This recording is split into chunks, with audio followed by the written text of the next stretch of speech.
जय हिंद। आपको इंजन के बारे में बताए थे। आज इंजन का ट्रांसमिशन यानी पावर कैसे डिस्ट्रीब्यूट होता है। वो पिछले चक्के पे जाता है तो रियर व्हील ड्राइव, अगले चक्के पे जाता है तो फ्रंट व्हील ड्राइव। जबकि मिलिट्री की जो गाड़ियां होती है वो 4x4 होती हैं। इसका क्या मतलब होता है? देखिए, रियर का मतलब होता है पीछे, पिछला चक्का। तो जब कभी भी इंजन जो होता है तो यहाँ से तो पावर बना देता है, लेकिन वो पिछले चक्के को जब पावर सप्लाई करता है तो ऐसे गाड़ियों को हम कहते हैं रियर व्हील ड्राइव, यानी पिछले चक्के को पावर ज़्यादा मिल रही है। तो जो पावर को पीछे ले जाता है इसे हम लोग कहते हैं ड्राइव शाफ्ट। बड़ा सा ट्रक के नीचे देखे होंगे, लोहे की तरह घूमते रहता है ड्राइव शाफ्ट। ये जाके जुड़ा रहता है पीछे के इसमें डिफरेंशियल से। ये डिफरेंशियल क्या करता है, इस पावर को, इसको घूर्णन गति को दोनों चक्कों पे बांट देता है। तो ऐसे गाड़ियों को हम लोग कहते हैं रियर व्हील ड्राइव। ज्यादातर ऐसी गाड़ियां देखने को मिलती है, लेकिन इसकी दिक्कत क्या होती है, ऐसी गाड़ियों की हाइट ज्यादा रखनी पड़ती है। क्योंकि अगर आप हाइट ज्यादा नहीं रखेंगे तो ये जो अंदर से जा रहा है ये ड्राइव शाफ्ट, जब कभी ब्रेकर आएगा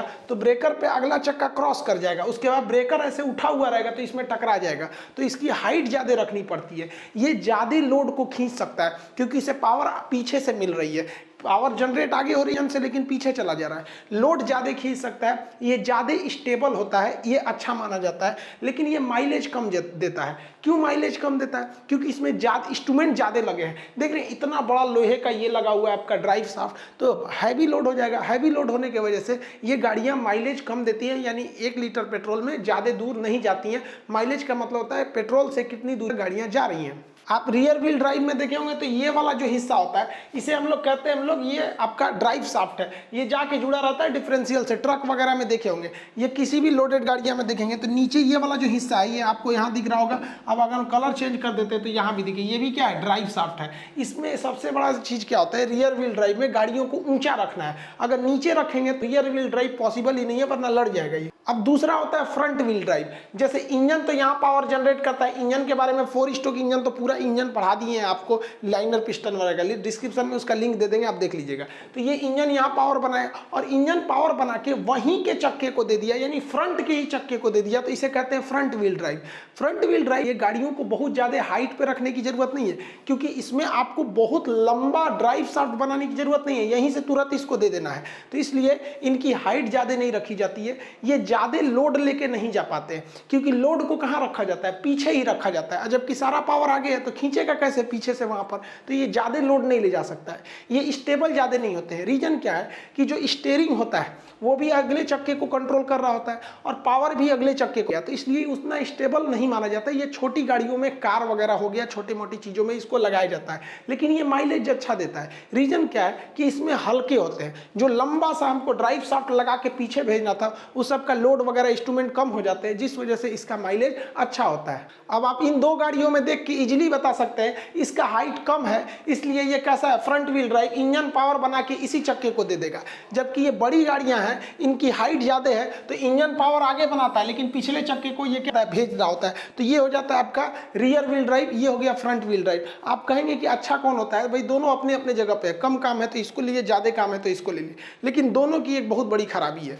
आप देखिए इसका सारा पावर फ्रंट व्हील ड्राइव इस अगले चक्के पे पड़ रहा है, यानी इंजन जो है पिछले चक्के से मतलब ही नहीं है। अगर गलती से इसका अगला चक्का कहीं कीचड़ में फंस गया तो अगला चक्का नचते रहेगा, तो खड़ा होकर चुपचाप देखेगा कि ए चाचा खींचिए, तो मैं नहीं करेगा। तो इसका अगला फंस गया तो ये काम से नहीं। या मान लीजिए कोई इसे उठा दिया क्रेन लगा के, तो आप इंजन से खूब स्केलेटर लीजिए तो गन गन गन गन हवा में नाचेगा। पीछे वाले को तो पावर मिल नहीं रहा हो तो टुकुर टुकुर देखेगा। तो इसका अगला फंसा तो ये गया। इसमें देखिए इसका पावर यहाँ जनरेट हो रहा है, लेकिन सारा पावर चला जा रहा है पिछले चक्का पे। तो अगर इसका पिछला चक्का कीचड़ में फंस गया तो अगला आगे जाएगा ही नहीं। तो आगे वाला तो चुपचाप खड़ा था, वो कह रहा था कि आप ढकेलिएगा तब तो हम जाएंगे। पीछे से कोई उठा दिया तो ये भी फंस जाएगा। तो दोनों के अपने अपने ड्रॉबैक है। देखिए ये इसके पूरे इंजन का पावर इसके पिछले चक्के पे है, रियर व्हील ड्राइव है।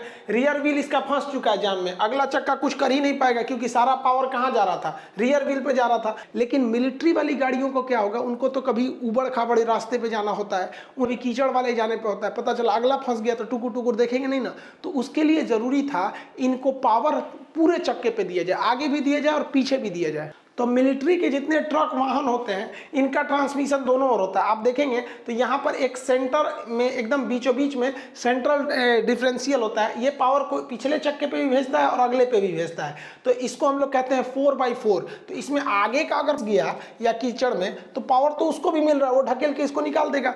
ये यहाँ पे भी आप देखेंगे तो सेम कंडीशन है, इस आगे को भी नचा रहा है पीछे को भी नचा रहा है। तो इसे 4x4 कहते हैं या ऑल व्हील ड्राइव कहते हैं। दोनों में बहुत का डिफरेंस नहीं है। ऑल व्हील ड्राइव में भी सारे चक्कों को पावर मिलता है और 4x4 में भी सारे चक्कों को पावर मिलता है। इसलिए मिलिट्री वाले ट्रक बहुत पावरफुल होते हैं, ये कहीं भी फंसते नहीं है। एक चक्का फंस भी गया तो पीछे वाला ढकेल के निकाल लेता है। आर्मी के ट्रक्स जो है अगर ये फंस जाते हैं तो इनके सारे चक्के को ना इंजन से पावर मिलता है, इसलिए कोई भी फंसेगा तो बाकी चक्के भी घूमेंगे। ऐसा नहीं है कि एक जाम हो गया तो पीछे वाला रुका रहेगा। आप इसमें देखेंगे कि सारे चक्के इसके घूमते रहते हैं। अगर फंस गया कहीं तो सारे चक्के को पावर मिलने के कारण सारे चक्के घूम रहे होते हैं और इसको जाम से या कहीं पे भी कीचड़ बालू कहीं पे भी फंस जाता है तो खींच के लेके चले जाते हैं। तो यही फायदा होता है ऑल व्हील ड्राइव का। 4x4 होने का एक और फायदा होता है, ये कैसे भी उबड़ खाबड़ रास्ते पे चढ़ सकते हैं। इसके लिए रुकावट कोई मायने नहीं रखता है, कितना भी खराब रोड रहेगा, पहाड़ी एरिया रहेंगे, ये चले जाएंगे क्योंकि ये पावर ले रहे हैं इसके सारे चक्के इंजन से। 4x4 के पहचानने का एक सिंपल तरीका है।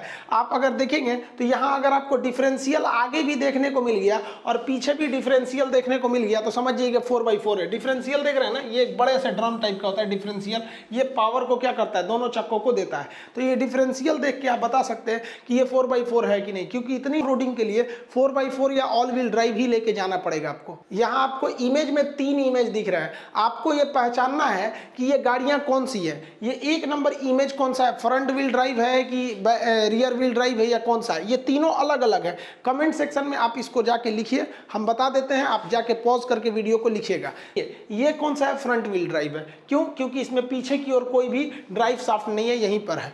लेकिन अगर इसे देखेंगे तो ये रियर व्हील ड्राइव है, पिछले चक्के को ये मिल रहा है। जबकि अगर आप इसको देखेंगे तो ये ऑल व्हील ड्राइव है। देखिए एक तो सेंटर में आपका डिफरेंशियल है, ये यहाँ भी पावर जा रहा है और पिछले वाले चक्के को भी पावर डिस्ट्रीब्यूट किया जा रहा है। साइकिल को देखेंगे ना तो साइकिल रियर व्हील ड्राइव होता है, क्योंकि साइकिल को अगर आप डबल स्टैंड दिए हैं और आप चक्के को कितना भी नचाते रहिए, ये चक्का केवल नचेगा, आगे नहीं बढ़ेगा। क्योंकि आपका अगला चक्का जमीन पर जरूर है लेकिन इसे पावर से मतलब नहीं था, ये केवल स्टीयरिंग से इसका मतलब था। अगली एक कैटेगरी होती है हैचबैक गाड़ियों की। हैचबैक ऐसी गाड़ियों को कहते हैं जिसका पिछला हिस्सा बाहर की ओर नहीं निकला होता है, गाड़ी अचानक आके ऐसे खत्म हो जाती है, पीछे डिग्गी बना दिया जाता है। ऐसी गाड़ियों को हैचबैक कहते हैं। हैचबैक गाड़ियां अक्सर छोटी होती है, जैसे देखिए ये गाड़ी है, पीछे जाके अचानक खत्म हो गया। ये ऐसे अचानक जो गाड़ियां पीछे जाके खत्म हो जाती है ना, एक्स्ट्रा पोर्शन नहीं निकला रहता है पीछे की ओर, तो ऐसी गाड़ियों को हैचबैक कहते हैं। ये साइज में छोटी होती हैं।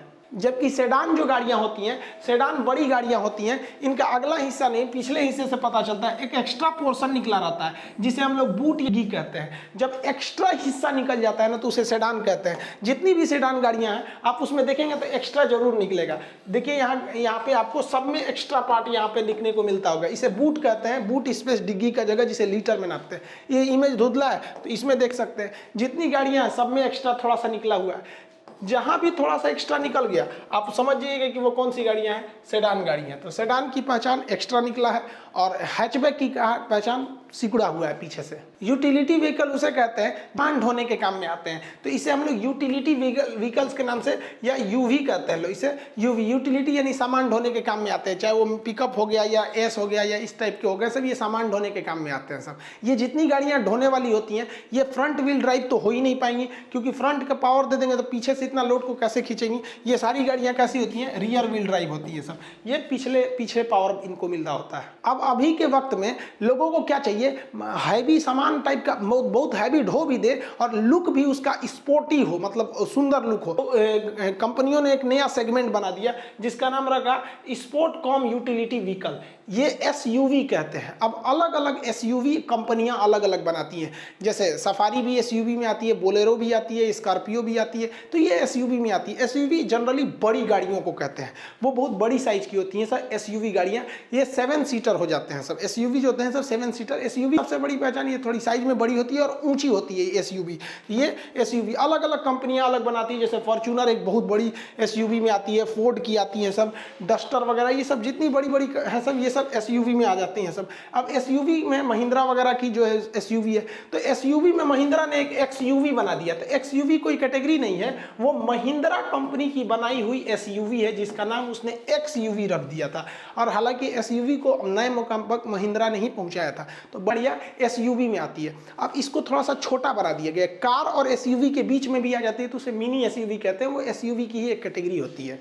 गाड़ियों में सबसे जरूरी होता है ब्रेकिंग सिस्टम। अगर ब्रेकिंग सिस्टम फेल तो काम खत्म। ब्रेकिंग सिस्टम के लिए 3 चीजें जरूरी होती है। एक एबीएस होता है जिसको कहते हैं एंटी लॉकिंग ब्रेक सिस्टम, एक ईबीडी होता है इलेक्ट्रॉनिक ब्रेक फोर्स डिस्ट्रीब्यूटर, एक बीए यानी ब्रेक असिस्ट होता है। इन तीनों को समझते हैं हम लोग बारी बारी करके। देखिए एबीएस का मतलब क्या होता है, एंटी लॉकिंग ब्रेक सिस्टम। ये चक्के को लॉक नहीं होने देता है। देखिए क्या होता है, आप मूवी वगैरह में भी देखे होंगे, अब अचानक ब्रेक मारेंगे ना तो चक्का लॉक होता है। अब लॉक हो गया चक्का, अब गाड़ी फिसलती है। तो देखिए ये गाड़ी फिसलने का नतीजा ये होता है कि गाड़ी डिसबैलेंस हो जाती है। लेकिन आज एक नई टेक्नोलॉजी लगा दिया गया जिसे कहा गया एबीएस। एबीएस में क्या होता है कि जब भी आप कभी ब्रेक पेडल को पुश करते हैं, दबा देते हैं ब्रेक पेडल को, यहाँ से ब्रेक को बहुत जोर से दबा देते हैं, तो चक्का क्या हो जाता है, जाम हो जाता है। लेकिन इसमें एक छोटा सा सेंसर लगा है, ये भांप लेता है कि चक्का अब जाम हो रहा है, तो वो 1 सेकंड के लिए छोड़ देता है, फिर चक्का नचने लगता है, फिर दबा देता है, फिर छोड़ता है, फिर दबा देता है। इस वजह से आपका चक्का जो होता है रुकता नहीं है, वो हल्का हल्का नच के ही रुकता है, क्योंकि जैसे रुकने वाला होता है वो छोड़ देता है, फिर नचने लगता है, फिर दबा देता है।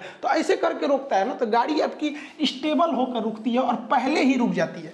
और अगर आप में एबीएस नहीं है, अगर एबीएस नहीं है तो एक तो दूर जाएगा, उसमें से फिसल के डिसबैलेंस हो जाएगा, और अगर एबीएस है तो पहले रुक जाएगा और एकदम स्टेबल होकर रुकता है। ये गाड़ी में एबीएस नहीं है, जिस वजह से इसे ब्रेक लगाने पे इसका चक्का रुक के देखिए फिसल के तिरछा हो गया ये। जबकि इस गाड़ी में एबीएस है, इसका चक्का कभी भी फिसलेगा नहीं, रुक के एकदम सॉलिड एक जगह ही रुकेगा ये एकदम। ब्रेकिंग सिस्टम में ईबीडी बहुत जरूरी है। ईबीडी का मतलब क्या होता है, वो भांप लेता है कि किधर लोड ज्यादा है। जैसे इस कार में देखिए चारों सीट पर लोग बैठे हैं, तो कार का लोड एकदम यहाँ है, कोई दिक्कत नहीं है। लेकिन कभी कभी लोड डिसबैलेंस होता है। जैसे यहाँ देखिए, इसमें केवल आगे वाले सीट पर 2 लोग बैठे हैं, पीछे नहीं है, यानी अगले दोनों चक्कों पर लोड ज्यादा है। जबकि इसमें देखिएगा तो पीछे की ओर केवल एक लड़का बैठा है, तो एक और लोड ज्यादा है। अब जब कार में या किसी भी 4 व्हीलर में ब्रेक लगाते हैं तो चारों चक्के पे बराबर दे देता था पहले के जमाने में, लेकिन बराबर की जरूरत नहीं है, वो तो डिस्ट्रीब्यूट करके देना चाहिए ना, कि कहां ज्यादा लोड है उधर ज्यादा प्रेशर लगाओ और जिधर कम है उधर कम प्रेशर लगाओ। तो इसी के लिए लगाया गया इलेक्ट्रॉनिक फोर्स डिस्ट्रीब्यूटर, जिसे कहते हैं ईबीडी।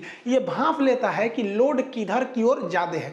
जैसे यहां देखिए, ये भाई साहब गाड़ी चला रहे हैं, बाईं ओर में है यहाँ पर, तो इसके लेफ्ट साइड में, फ्रंट के लेफ्ट साइड पर लोड ज्यादा है, फ्रंट के लेफ्ट चक्के पर लोड ज्यादा है, तो उधर ब्रेक ज्यादा लगेगा और इधर वाले पे कम लगेगा। और ये देखिए, ये लड़की को सीबीएसई बोर्ड वाली है, बैठल है पसर के पूरा पैर रख के, तो इसके ये वाला देखिए इधर साइड में इस चक्के पे ज्यादा है।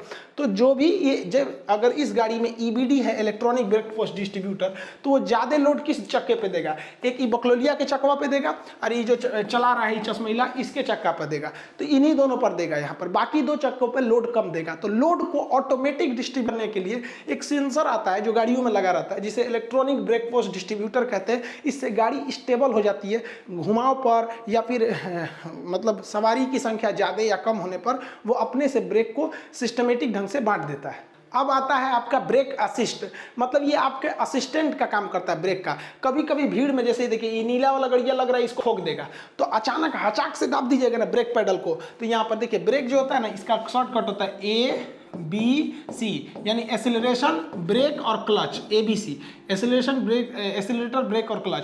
तो आप अगर हचाक से ब्रेक दाब दीजिएगा ना खूब कचकचा के, तो कहता है पगला कहीं का, गड़िया उलाटेगा क्या, तो अपने आराम से दबाता है वो, मतलब आपके हिसाब से नहीं, वो मैनेज करके ऑटोमेटिक मैनेज कर लेता है। अगर आप स्पीड बहुत ज़्यादा है, हचाक से मार दिए तो रोक देगा आपको, आप भले दाबे हैं ब्रेक पेडलवा से छोड़ा देगा, कह देगा पगला दाब दिया है तेज। और कभी एक्सीडेंट होने वाला है और आप आराम आराम से दाब रहे हैं तो चाप देगा अपने से। तो ये आपका एक असिस्टेंट का काम करता है, जिसे ब्रेक असिस्ट या BA कहते हैं। अगला सिक्योरिटी फीचर जो होता है वो आता है आपका सीट बेल्ट का। सीट बेल्ट एक यूनिक फीचर होता है। इसकी खासियत क्या होती है, अगर आप इसे आराम आराम से खींचे तो ये आगे आते जाएगा। आप सीट बेल्ट पहन के आराम से आगे आइएगा तो आपको आने देगा, लेकिन जहां आप झटका दीजिएगा तो सीट बेल्ट वहीं पर लॉक हो जाता है। उसके अंदर लॉकिंग सिस्टम होता है, अगर झटका देंगे तो लॉक हो जाएगा। इसलिए ये लोग आराम से आएंगे, कोई दिक्कत नहीं, आगे बढ़ाएंगे पीछे बढ़ाएंगे कोई प्रॉब्लम नहीं होता है। लेकिन जैसे गाड़ी का एक्सीडेंट होता है, ये क्या करता है, सीट बेल्ट लॉक कर देता है, तो आदमी आगे नहीं फेंकाता है, नहीं तो देखते ही बकलोलिया फेंका जाएगी। ये देखिए मोबाइल चला रहा है, चल जाएगा बाहर, तो मुंह हाथ फूट जाएगा, एक में हो जाएगा यहाँ पर। ये लोग देखिए ऐसे गाड़ी चला रहे हैं, एक्सीडेंट हुआ मान लीजिए तगड़ा, तो ये फेंका जाएंगे, शीशा तोड़ के आगे फेंका जाएंगे। तो इसलिए वहाँ पर सीट बेल्ट का होना जरूरी है। अब जो गाड़ियाँ आएंगी उसमें ऐसा सिस्टम दिया जा रहा है, भारत सरकार इस पर विचार कर रही है कि अगर कोई सीट बेल्ट नहीं लगाएगा ना तो गाड़ी स्टार्ट नहीं होगी। वहाँ एक सेंसर देने का ऐसा प्रावधान चल रहा है। यहाँ देखेंगे ये सीट बेल्ट नहीं पहना है, एक्सीडेंट होने पर ये पूरा फेंका जाएगा और इससे दुर्घटना ज़्यादा हो जाती है, इसलिए सीट पहनना जरूरी है। ये तो डमी है, टेस्टिंग के लिए लगाया गया है, तो सीट बेल्ट इसीलिए जरूरी होते हैं। देखिए ये सीट बेल्ट है इसके पास, ये यहीं रह गया, इसके पास सीट बेल्ट नहीं है तो उसको ज़्यादा इम्पैक्ट पड़ेगा। गाड़ियों में सबसे बड़ा सेफ्टी फीचर जो होता है एयर बैग का होता है। इससे क्वेश्चन पूछा हुआ था पिछली बार रेलवे में भी, एयर बैग में किसका प्रयोग किया जाता है। देखिए एयर बैग क्या होता है, स्टीयरिंग के पास ही लगा दिया जाता है एयर बैग को। ये एक बैग की तरह होता है जो गाड़ी दिखता नहीं है, जब तक एक्सीडेंट नहीं हुआ है तो उसको अंदर लगा दिया जाता है। उसके अंदर सोडियम एजाइड भरा जाता है। जब कभी भी गाड़ियों पे तगड़ा झटका लगता है ना, तो तगड़ा झटका लगने से ये सोडियम एजाइड नाइट्रोजन गैस को छोड़ देता है, और ये नाइट्रोजन गैस बहुत तेजी से भर जाते हैं, जिससे कि उसको आगे की ओर चोट नहीं लगता है। जैसे मान लीजिए अचानक झटका लगेगा तो इसका मुंह स्टीयरिंग पे लगेगा तो इस सीना उना टूट जाएगा, वैसे ही तो स्टीयरिंग के आगे ये एयर बैग भर जाता है, एक उसके बगल वाले में भर जाता है को पैसेंजर में। इंडिया में आज ज़्यादातर 2 ही सीट बेल्ट दिए जाते हैं, लेकिन महंगी गाड़ियाँ लेंगे तो उसमें 6 सीट बेल्ट करें एयर बैग लेंगे तो बड़ी गाड़ियों में ना पीछे वाले पैसेंजर्स के लिए भी दिए जाते हैं।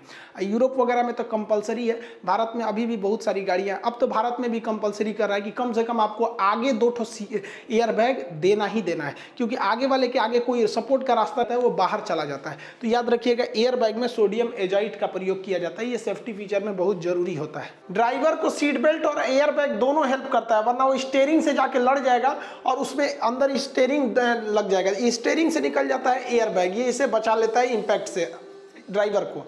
कुछ लोग होशियार के पोंछ बनते हैं, वो अपने गड़िया पे बम्पर लगवा लेते हैं। अरे भैया बैक बम्पर में चलता है कि ऐसा रॉड लगवा लीजिए पीछे कि जाम वगैरह में पीछे से कोई मारेगा तो कोई दिक्कत नहीं, आपकी गाड़ी बच जाएगी। लेकिन कुछ लोग को गाड़ी से इतना प्रेम होता है कि अगवा ही बम्पर लगवा देते हैं। देखिए स्टील का खूब डिजाइनदार ऐसे लगवा देंगे आगे, इनको गाड़ी से प्रेम है। अरे लोल कहीं का पढ़ल लिखल ना है, अगवा लड़ाएगा ना अगर भड़ाक से तो गाड़ी जितना एक्सीडेंट होने वाला रहेगा ये बम्पर पे लग जाएगा, गाड़ी पे नहीं लगेगा। अब पे नहीं लगेगा तो अंदर का एयर बैग खुलेगा ही नहीं। तो जिन लोगों ने आगे बम्पर लगा लिया है भैया, गाड़ी दूसरा खरीदा के आ जाएगा, जान दूसरा कभी नहीं आने वाला है, इसलिए इसको नोचवा के फेंक दीजिए, क्योंकि मेन इंपैक्ट गाड़ी पर पड़ना चाहिए। इसको तो दोबारा बनवा भी लेंगे। कभी कभी गाड़ी क्या होती है नदी नाले में फंस जाती है या गिर जाती है नाली उले में या फिर नदी में, तो बाहर पानी का प्रेशर इतना ज्यादा रहता है कि दरवाजा खुलेगा ही नहीं। आप सोचिए ना, दरवाजा खोलने के लिए पूरे नदी के पानी को ना आप ढकेल रहे हैं, खुल पाएगा? तो इसके लिए आपको ना शीशा तोड़ के भागना पड़ता है। अब शीशा तोड़िएगा कैसे, हाथ से नहीं टूटता है। तो जो हेडरेस्ट होता है, हेडरेस्ट जिस पर आदमी आराम करता है,